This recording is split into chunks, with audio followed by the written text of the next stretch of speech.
Mesopotâmia significa terra entre rios, por isso, em seu território abrange os rios Tigre e Eufrates, que foram importantes rios para a formação dos primeiros povos, os povos sumérios.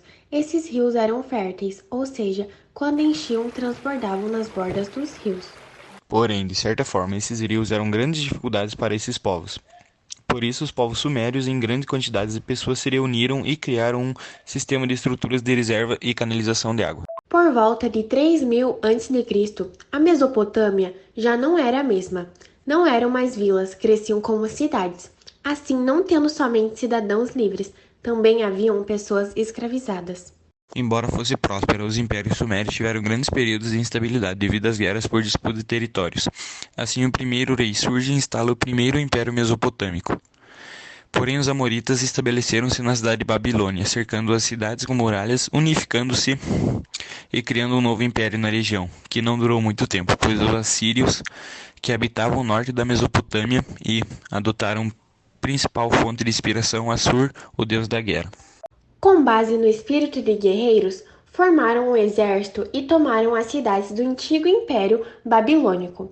Foi um governo caracterizado pela construção de uma biblioteca, o que suscitou um grande desenvolvimento intelectual nesse período.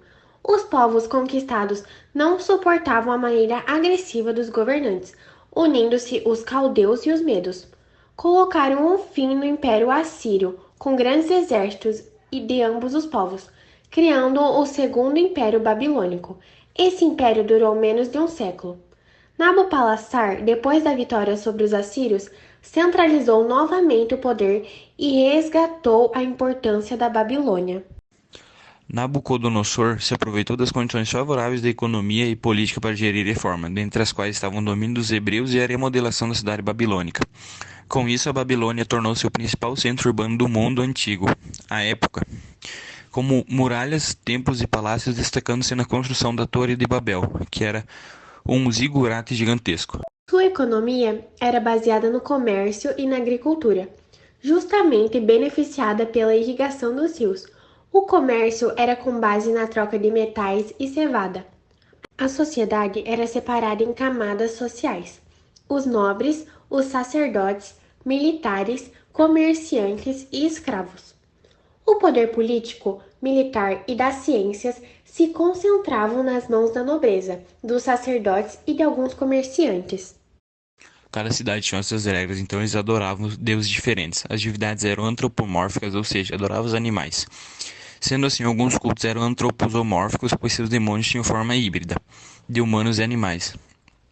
Além disso, os mesopotâmicos também foram responsáveis pela observação do zodíaco. Criaram a álgebra e criaram o calendário lunar. Com os sumérios, tinham necessidade de controlar os pagamentos de impostos, aprimoraram a escrita.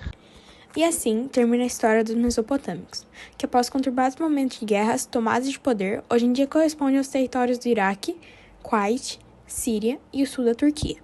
Assim, os mesopotâmicos deixaram várias contribuições culturais para os povos de hoje em dia, como a escrita, a roda e a astronomia.